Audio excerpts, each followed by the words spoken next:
Assalamualaikum warahmatullahi wabarakatuh. Nama saya Rizky Andrul Hasana dari jurusan Ilmu Al-Quran dan Tafsir.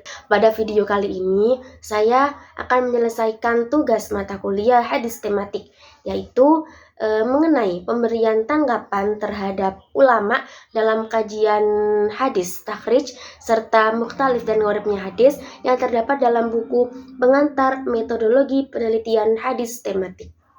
Di dalam buku Pengantar Metodologi Penelitian Hadis Tematik ditekankan pentingnya kajian sanad dan takhrij dalam kajian hadis tematik.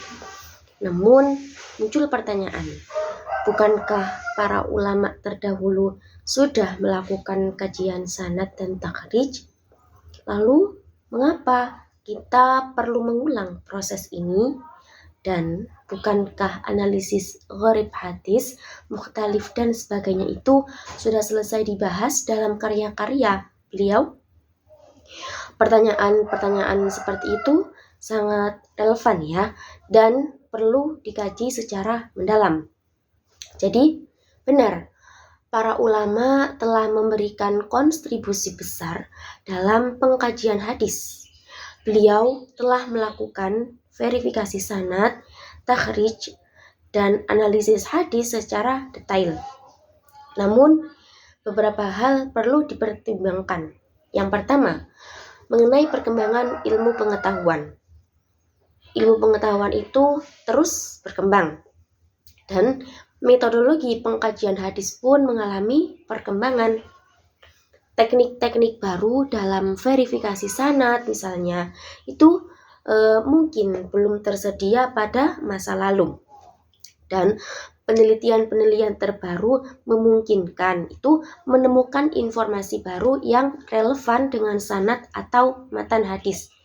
Contohnya, dalam penemuan manuskrip baru atau penelitian historis yang memberikan konteks baru terhadap hadis.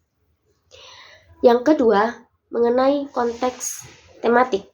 Jadi, kajian hadis tematik itu berbeda dengan kajian hadis secara umum.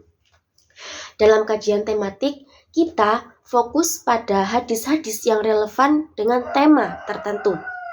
Oleh karena itu, verifikasi sanad dan takhrij harus dilakukan secara spesifik terhadap hadis-hadis yang dipilih, dan bukan hanya mengandalkan hasil kajian terdahulu yang mungkin tidak fokus pada tema tersebut. Yang ketiga, kemungkinan kesalahan. Jadi, meskipun para ulama telah melakukan kajian dengan ketelitian yang sangat tinggi, tetapi mungkin itu ada kesalahan karena mereka juga manusia. Mungkin kesalahan dalam penyalinan, interpretasi, atau analisis itu bisa terjadi. Oleh karena itu, verifikasi ulang sangat penting untuk memastikan keakuratan dan kevalidan hadis yang digunakan. Dan ini bukan berarti meragukan kredibilitas ulama terdahulu, melainkan sebagai upaya untuk memastikan kehati-hatian dan ketelitian dalam kajian hadis. Yang keempat, analisis gharib, mukhtalif, dan sebagainya. Analisis gharib hadis, yaitu hadis dengan lafal yang tidak umum, atau mukhtalif, yaitu hadis dengan redaksi yang berbeda, dan lain sebagainya, itu juga memerlukan kajian ulang dalam konteks tematik. Perbedaan redaksi atau lafal mungkin memiliki implikasi yang berbeda dalam konteks tema tertentu. Oleh karena itu, analisis hadis itu tidak bisa dianggap selesai hanya karena sudah dibahas oleh ulama terdahulu. Jadi kita harus melakukan pengecekan ulang. Kesimpulan yang dapat kita ambil yaitu, jadi mengacu pada karya-karya ulama terdahulu merupakan langkah yang penting dan terpuji. Namun, kajian sanad dan takhrij serta analisis hadis gharib dan mukhtalif itu juga harus dilakukan ulang dan diperbarui dengan menggunakan metodologi dan pengetahuan terkini, terutama dalam konteks kajian tematik yang membutuhkan analisis yang lebih spesifik dan mendalam. Dan itu bukan berarti meragukan kredibilitas ulama terdahulu, melainkan sebagai bentuk penghormatan dan upaya untuk memastikan kehati-hatian dan ketelitian dalam kajian hadis.